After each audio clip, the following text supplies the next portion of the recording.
Hi, I'm Kaya. I wasn't invited to my own family's reunion. Again. 10 years. 10 years of edited photos, empty chairs, and conversations where my name was never spoken. They said I was too sensitive, too distant, too dramatic. But this time, I didn't fight for a seat at their table. I bought the whole beach house. So when they showed up, lugging suitcases and fake smiles, and the front desk asked, "Are you on Miss Gellhorn's guest list?" They finally had to say my name or leave. Before we dive in, tell me, where are you watching from? What time is it there? Drop it in the comments. I read every single one. Monday mornings weren't supposed to feel like this. Usually, they began with coffee gone cold before the first sip, a half-eaten protein bar, and a sea of work emails I ignored until my second cup. But this morning was different. I was halfway through organizing logistics for a medical symposium when the subject line appeared on my screen, bold, cheerful, and gutting. Brooks Family Beach Week 2025. RSVP now. See. My breath caught. I clicked before I could stop myself.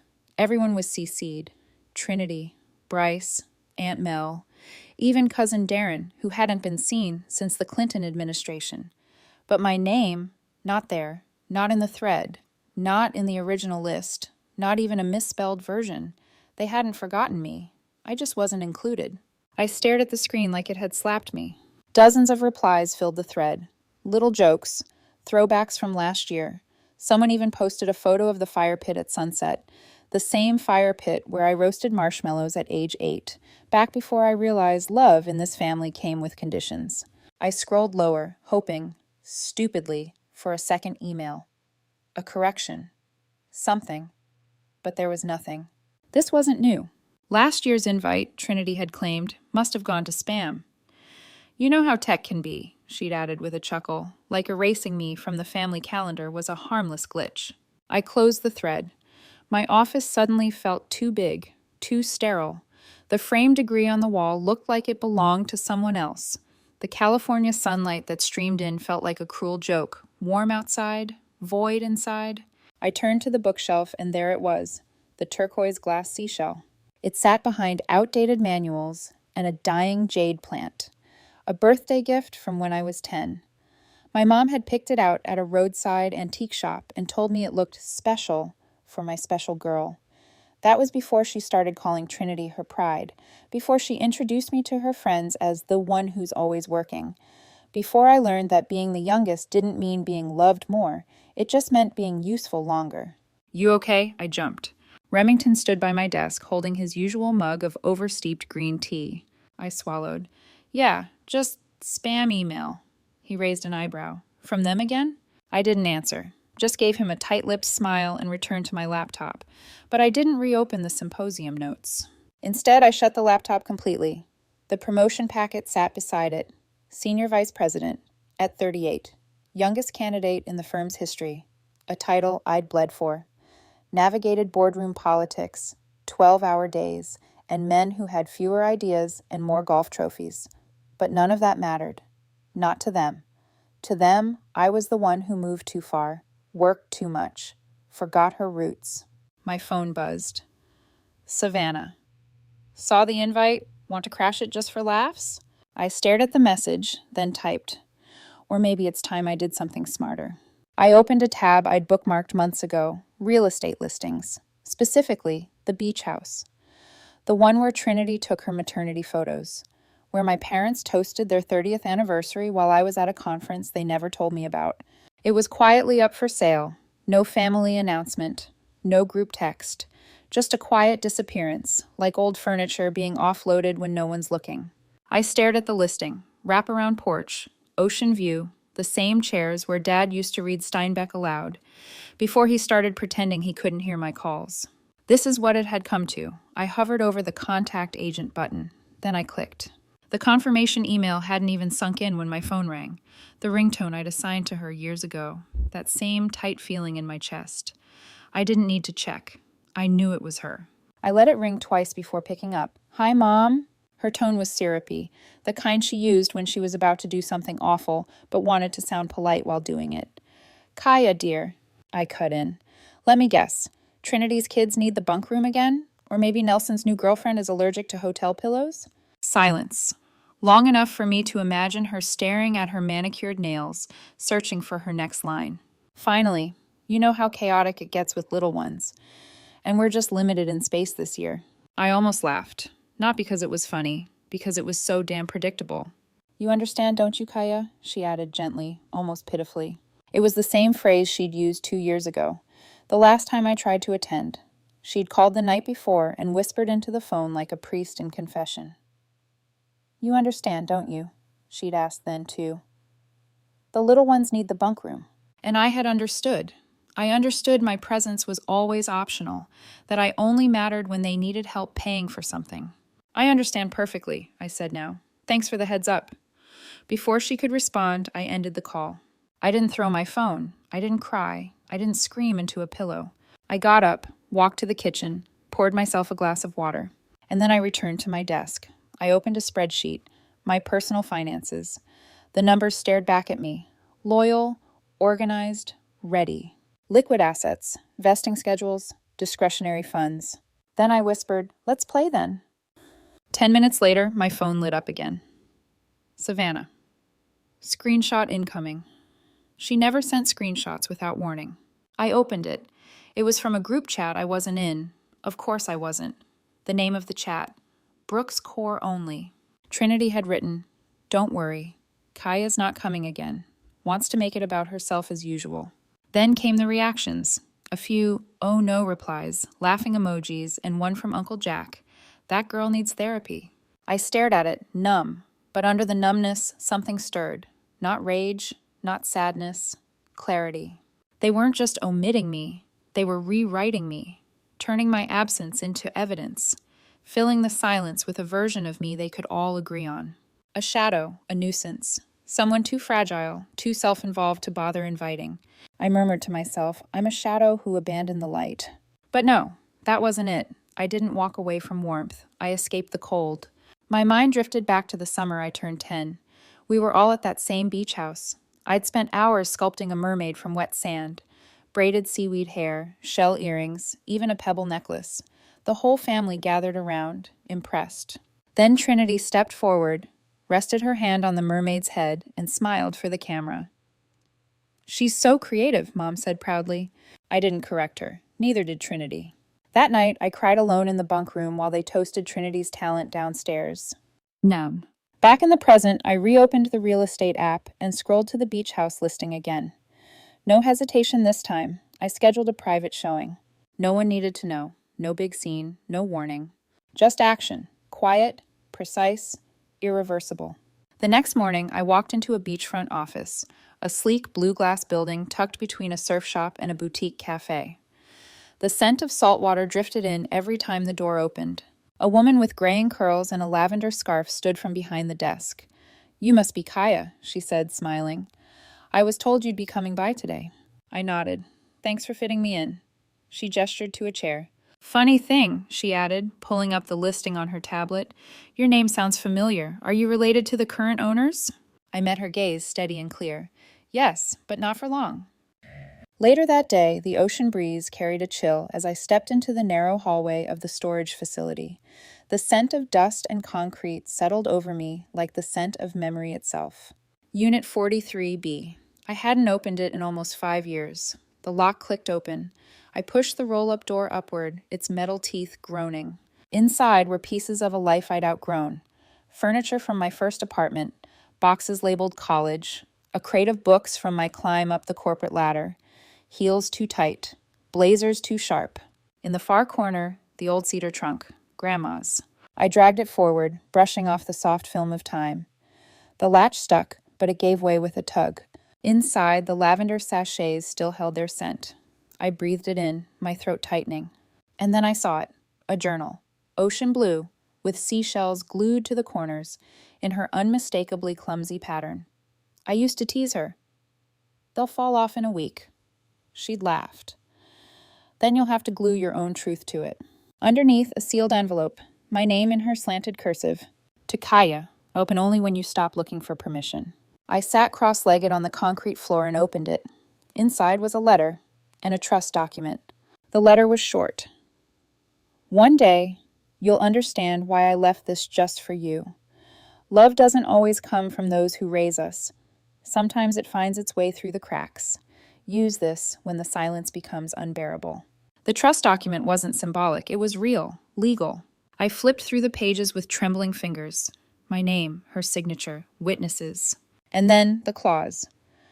Should the existing deed holders become financially delinquent or fail to meet property obligations, the named beneficiary reserves the right to execute a full title transfer. I didn't understand all of it, but I understood enough. I knew who could explain the rest. The next morning, I walked into the law offices of McCarran and Wells in Newport Beach. The place smelled like lemonwood polish and strategy. A receptionist named Maribel offered me coffee while I waited. 10 minutes later, I sat across from a senior partner. He looked over the folder I'd handed him, labeled Trust A, Brooks Estate, and whistled low. This clause, he said, tapping the paper, isn't just enforceable, it's a failsafe. He looked up at me. If your parents defaulted on taxes or insurance, you don't just have leverage, you have controlling interest. And if that's already happened? He smiled faintly. Then all you have to do is sign this petition. The title will transfer to you in 14 business days unless contested, but based on what I see, they wouldn't stand a chance. 14 days. The same amount of time they'd be packing coolers, loading beach chairs, assuming the house was still theirs. That afternoon, I sat by my window with Grandma's journal in my lap. I didn't write anything. I just traced the broken shells on the cover with my fingertips, letting memory rise to the surface. Then I reached across the desk and pulled down the turquoise glass seashell. It had sat there for years, tucked behind tax folders and forgotten notebooks. I placed it beside the journal. They matched, same iridescent glow, same soft defiance. It struck me, how symbolic it all was. The shell, the journal, the claws, the things they thought I'd forgotten. But I hadn't forgotten. They had. I stared down at the trust papers, then signed. The lawyer handed me a copy. It's done, he said. The transfer's in motion. They have no idea, do they? I asked quietly. He shook his head. They will soon. Back home, I opened my laptop and pulled up the beach house listing one last time. A new photo had been added, the front porch strung with twinkle lights, ready for summer guests. Let them plan their party. Let them arrive with gifts and guilt and cheap wine. Let them toast to unity on a property they thought was theirs. They forgot to read the paper that mattered most. I wasn't taking the house. I was invoking what was already mine. The silence after signing the petition was deceptive, almost soothing, but beneath it, something stirred. Not nerves, not vengeance. Something older. Leverage. The next morning, I brewed a strong cup of black coffee, opened my laptop, and watched my inbox refresh. There it was. A new email blinking at the top. Subject: Brooks Family Reunion. Final RSVP this week. It came from a different email address this time, Trinity's personal Gmail. The tone was sugary, the kind that tried too hard to sound casual.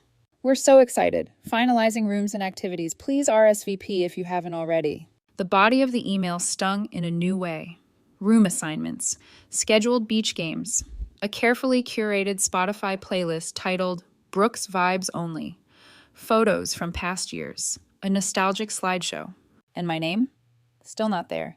No hi, Kaya. No mention in the thread. No hopeful, maybe you'll make it this year. Nothing. But everyone else was included. 5 minutes later, my phone buzzed. Subject home. You need to see this. The message was short. I know you weren't included again. She made a new group. This one's worse. Attached were screenshots. A group chat titled Core Brooks Only. Trinity had written, Kaya's not coming again. Let's just move forward without the drama this time. Nelson had responded with a laughing emoji and a gif of a peace sign. Savannah's follow-up made my blood run cold. Your mom asked if I'd be okay staying in your old room. Said it was just sitting there anyway. I read that line twice. Your old room. The one with Grandma's handmade quilt. The one with my childhood bookshelf and the mural I painted at 12. The brass desk where I wrote my first college essay. They weren't just forgetting me. They were offering my bones to the wolves. Named. I didn't cry. I didn't shout. I sat back, closed my eyes, and let the reality sink in. Then I opened the real estate portal, logged into the back-end system I now legally had access to. Short-term rentals, owner rights, property scheduling. There it was, the booking calendar. Most rooms were already reserved, except one. The master suite. King bed, private deck, full ocean view. I smiled faintly and began to type.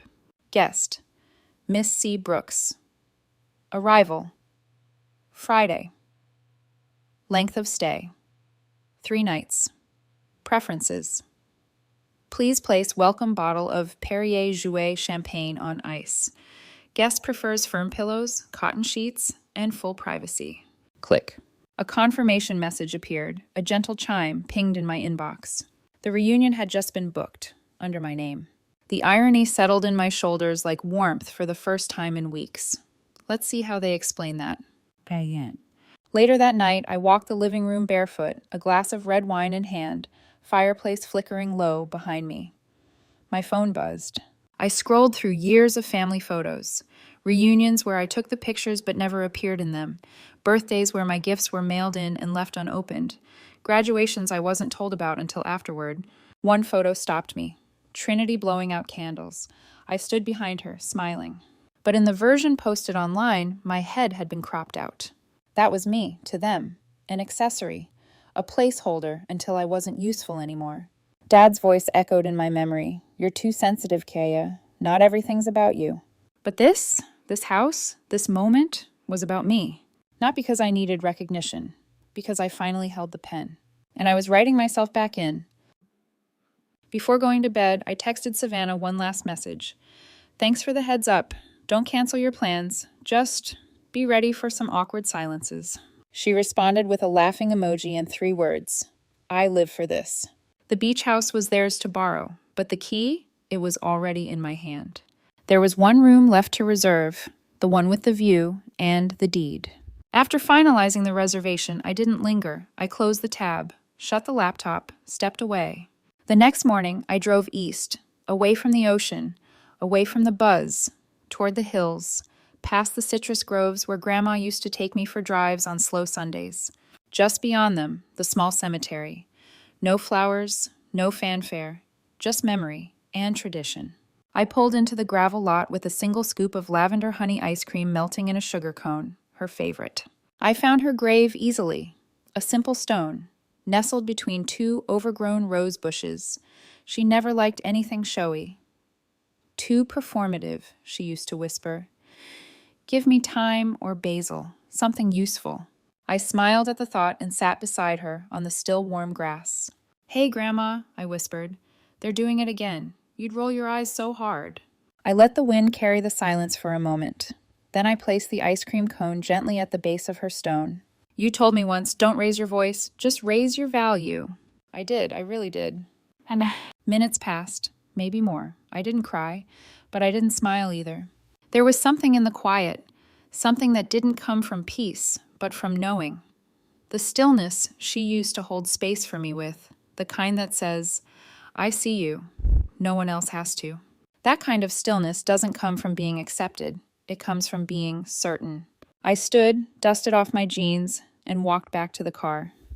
My phone buzzed before I could even touch the ignition. Brooks' family chat. A new screenshot had just been shared. Nelson, of course. I called dibs on the master suite. Feels good to be back. As if it were a prize he earned.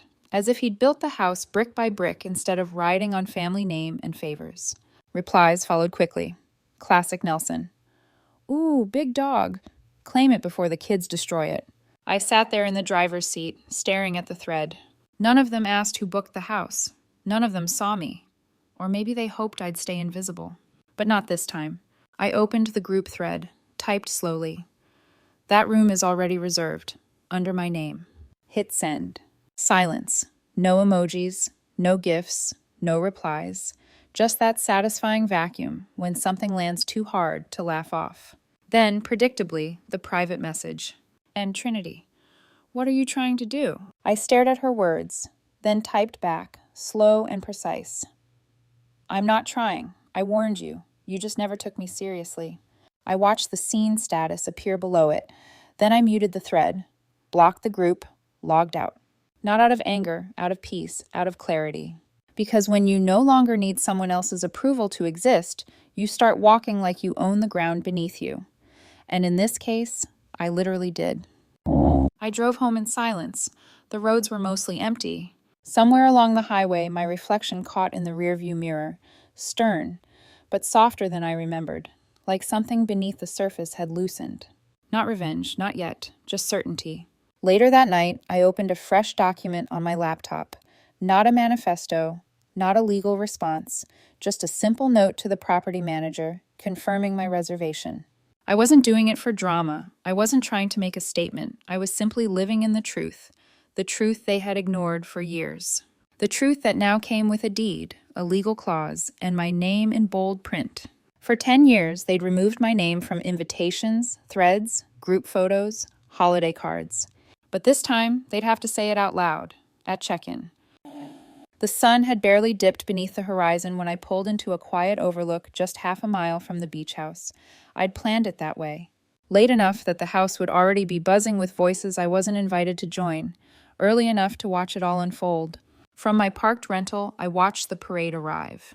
Trinity's white Audi, Nelson's oversized SUV, windows tinted like he thought it made him important, and finally, my mother's sedan, still sporting the faded Proud Grandma sticker on the bumper. They didn't see me. They never really had. At 6:45 p.m., I saw them begin to unload luggage, beach chairs, coolers, moving with that practiced chaos families fall into. Their laughter echoed down the breezeway, distorted slightly by the salt air. I waited, just long enough for them to walk into what they assumed was still theirs. Then I drove forward. The reception area was cool and modern, tiled in pale stone. I could already see Trinity at the desk, gesturing with exaggerated politeness. Nelson leaned one elbow against the marble counter like he owned it. My mother stood a few feet behind, her arms crossed, her lips pursed. The young woman behind the desk looked confused, tapping at her keyboard. "So, you're not on Miss Kaya Gellhorn's guest list?" she repeated. Trinity's voice rose. "Excuse me? I don't care what your system says. This is our family's house. We've been coming here for 20 years. The receptionist blinked, then glanced behind Trinity, and saw me. "Miss Gellhorn," she said with quiet relief. "Welcome. I was just explaining." "I heard," I said, stepping up beside Trinity without even looking at her. "There's no need to escalate. I'll clarify." Nelson turned. "What is this, Kaya? Some prank? You really think this is funny?" "No," I replied calmly. "I think it's overdue." I handed my ID to the receptionist. "The deed finalized 3 weeks ago. The house is mine." The silence that followed didn't ask for an explanation. It demanded one. My mother clutched her purse like it could anchor her. You bought it? That's impossible." "No, Mom," I said gently, but without softness. "It's legal, it's clean, it's final. You should have checked the mail, or the trust agreement Grandma left me." Trinity turned a color I'd only ever seen on wilted roses. "Why would you do this?" she whispered. "You knew we were planning the reunion. This was meant to be our space." "And I was meant to be your daughter, your sister," I said, finally turning to her. "But you left me off every invite, every message, every photo, so I found my own way in." The receptionist looked between us, visibly unsure whether to step back or stay put. Nelson barked a bitter laugh. "You think you can just kick us out? You think you've won something?" "No, Nelson," I said quietly. "I didn't win anything. I reclaimed it. That's different." I turned to the front desk again. "Please help escort anyone not listed under my guest registry. Be kind, of course. They're family." There was a pause, a flicker of hesitation. Then the receptionist nodded and picked up the phone to call security. "Not urgent, just routine, like this was any other check-in." Trinity muttered behind me. "I'll contest this. You'll hear from our lawyer." I didn't even flinch. "You might want to review the clause on defaulted taxes and failed maintenance first. You'll be surprised how much was in motion before you even clicked send on your guest list." Then my mother spoke, quiet, not angry, just small. "You really hate us that much?" I turned to her, looked her straight in the eyes, let the silence linger. Then I said, not cruelly, not bitterly, just honestly, "I don't hate you. I just stopped hoping you'd change." I turned away, walked toward the elevator. Their confusion and protest dissolved behind me, like salt in wind. As the doors slid closed, I felt my breath slow, not in relief, but in readiness. Because what came next wasn't silence, it was war. I had just finished making tea in the stillness of the kitchen when the knock came. Not at the front door, at the glass window facing the beach. not the kind of knock from a guest or a neighbor. This knock came with the blinding pulse of a news van's headlights behind it. I stepped closer, parting the curtain slightly. A man with a mic in hand, camera-ready smile, and too much hairspray was already positioning himself for the shot. Another crew member pointed directly at the house, at me. I didn't need to hear the opening line to know how the segment would start. The moment I opened the front door, the reporter's voice hit me like a crashing wave. "Miss Gellhorn, can you confirm whether you coerced your elderly father into signing over the family property? Sources say he wasn't of sound mind." Behind them, the red light on the camera blinked, steady, unforgiving. I didn't answer, not with words. I closed the door and walked away. By the time I reached the living room, my phone was vibrating nonstop. Texts from former neighbors, co-workers, even a cousin I hadn't heard from since Grandma's funeral. "Is any of this true? Did you really take the house out from under them?" Then came the email. And subject, temporary injunction notice. Occupancy of 404 Ocean Crest Boulevard must cease immediately pending court review. Violation may result in financial penalty. And the cherry on top? A screenshot Savannah forwarded me. Trinity's latest post. "A woman who turns on her own family was never raised with love to begin with. I pray for her soul." The comments were a wildfire. Emojis, sad faces, praying for your family messages from people who hadn't known my name until yesterday. I stared at it, the screen, the headlines forming around me. I should have been prepared. But nothing prepares you for being publicly painted as a predator, especially by people who once braided your hair and kissed your scraped knees. I didn't cry, not yet. I sat down in the quiet of the master suite, looked across the room at a framed photo I hadn't packed away yet. Me at 7, clinging to my father's leg, both of us laughing so hard the picture came out blurry. A time before silence replaced softness. Was I still that girl? Would he even recognize me now? The tears came, but they didn't belong to sadness. They belonged to grief, a grief that had matured. As the wind picked up across the dunes, I realized something. The beach house was never the reward. I was in it. By the time I pulled into the gravel driveway, the air had shifted, saltier, softer, like the kind of breeze that doesn't just brush against your skin, it tells you to breathe deeper. I stepped out of the car and stood still.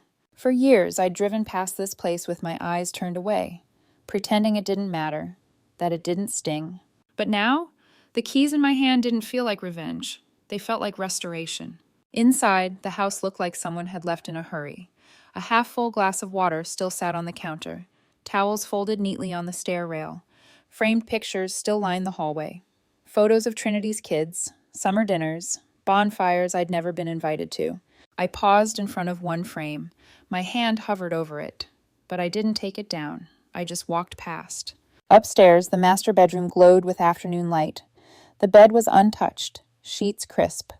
My name might have been on the deed, but their fingerprints were still everywhere. In the curtains, the leftover shampoo bottles, the playlist still cued on the smart speaker. Let them linger. In the office, once Grandma's, there was a cabinet drawer I hadn't touched yet. I sat on the floor, opened it slowly, and there it was. The seashell wind chime we'd made when I was 8, tangled in fishing line, a few shells cracked. The blue string frayed. One of our painted initials had completely worn off. I didn't rush to fix it. I turned each piece in my hands like a memory I hadn't let myself touch in years. I could hear her laugh, full and sudden, like thunder in a teacup. "Not every broken thing needs to be replaced, Kaya," she used to say. "Some things just need a steadier hand." I carried it downstairs and laid it gently on the kitchen table. Thread by thread, I began to repair it. No glue, no shortcuts, just patience and quiet. The sound of the waves through the open screen door became my rhythm, a metronome from the ocean. The wind chime didn't need to be perfect, it just needed to ring again. Later that afternoon, Savannah pulled into the driveway with a grocery bag in one hand and sunglasses pushed up into her hair. She didn't knock. She never had to. "I brought cheese," she called out, walking into the kitchen like it was the most normal thing in the world. "And wine. Also, the internet thinks you're either a genius or a monster. No in between." I smiled for the first time that day. Perfect. I was hoping for polarizing. She dropped the bag on the counter and raised an eyebrow. "You okay?" I paused, then answered honestly, "I'm free." and a little furious, and weirdly calm. Savannah handed me a block of manchego and a corkscrew. Sounds like healing.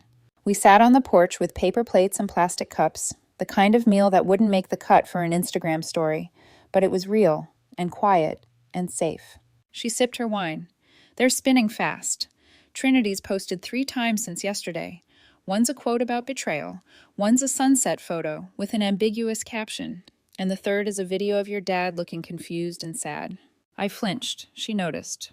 Want me to stop? I shook my head. No, I need to know. I didn't think they'd stoop that low. Savannah leaned forward. They're not mad you took the house. They're mad you stopped asking for a seat at their table. You bought the table. You built the house around it. I stared out at the horizon, the waves rolling in slow and constant. What if I've become the villain in their version? I asked.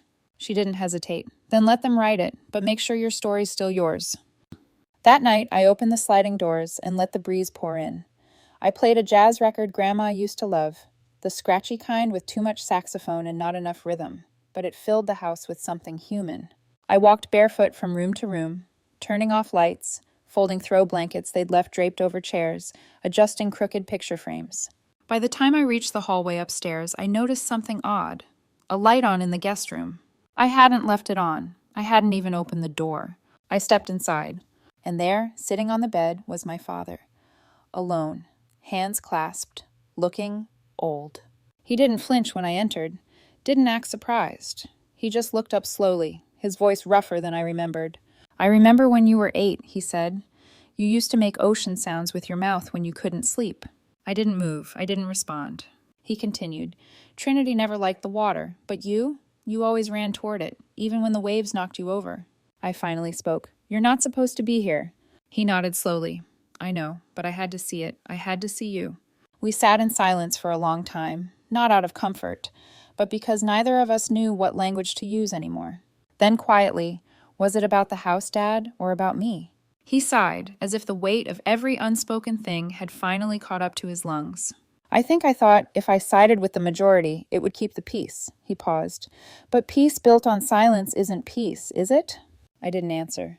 He added, almost inaudibly, I let them erase you, and I let it happen because it was easier. There it was, the confession I didn't expect, didn't beg for, didn't know I still needed. I sat beside him on the edge of the bed. You never defended me, I whispered. Not once. Not when they said I was unstable. Not when they excluded me from Grandma's funeral planning. Not even when I called and begged you to explain why. His eyes welled, but he didn't wipe them. I know, and I won't ask you to forgive it.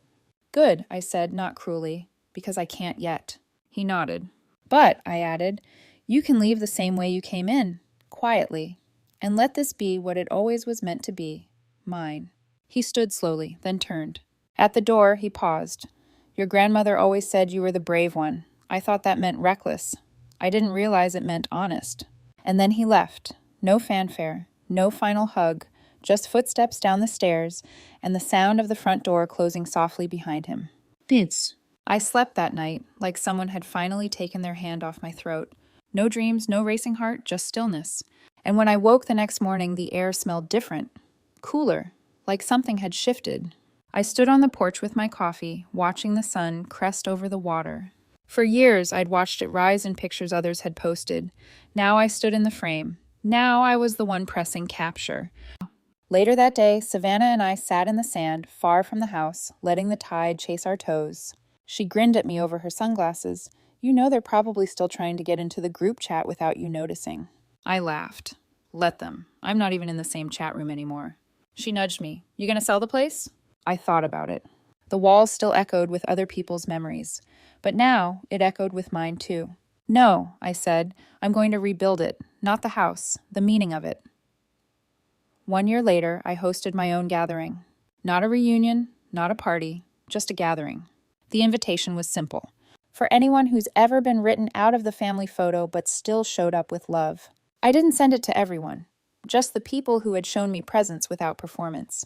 Savannah, of course, my college roommate Lila, who mailed me soup when I had the flu, my old professor who once said, "You don't need permission to bloom." Even Darren, yes, cousin Darren, who'd emailed months ago to say, I never agreed with how they treated you. I just didn't know how to say it then. They all came. The house looked different. I'd painted the walls a soft sand color, replaced the old framed photos with local art and Polaroids from recent months. I'd donated Trinity's forgotten beach toys, cleared out Nelson's leftover beer mugs, and burned the old playlist on a flash drive I buried in the backyard, beneath the wind chime Grandma and I had rebuilt. It sang in the wind that day like a voice finally released. Savannah gave a toast that night. She raised a mismatched glass from the thrift store and grinned. To the woman who didn't wait for a seat, she built her own table, and then had the guts to invite people who actually deserved to sit at it.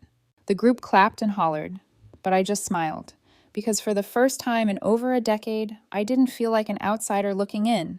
I felt like the foundation, the one people gathered around, the one who created the warmth instead of chasing it. Later, as the sun sank and the tide pulled in closer, I walked the beach alone. I stopped near the fire pit, the same one where the Brooks family used to roast marshmallows and talk about summers past. This time there was no performance, just the ocean, just the hush of the waves. I crouched and placed a single photo in the flames. It was from the last family event I'd attended, the one where I was cropped out. Now, the fire would finish what they started, but this time on my terms. The flame curled the edge, then took the whole image. Gone. Not with bitterness, with release. A few weeks later, I got a letter in the mail, handwritten, from my mother. I opened it with steady hands. It read, Kaya, I watched the interview you gave. I read what you wrote about Grandma. I've seen the photos, and I want to say I was wrong. You didn't ruin anything. You just stopped playing the part we assigned you. I don't know how to be close to someone I've never truly known, but I'd like to try, if you ever let me. If not, I'll understand. Love. Mom. I folded it, put it in the drawer beside Grandma's journal, not because I needed to keep it, but because not all things need to be thrown away. Some just need to sit in a quieter place until they can be heard. And now, if you're still listening, still watching, maybe this story feels a little too familiar. Maybe you've stood outside a door that was always locked to you. Maybe you've been the one who left a party that forgot to mention you were never invited. If so, let me say what I wish someone had said to me. You are not difficult. You are not dramatic. You are not broken. You are simply the one who noticed the silence and decided it wasn't enough. And maybe, just maybe, you're the one meant to build the house from scratch. Not to prove you belong, but to finally live like you do.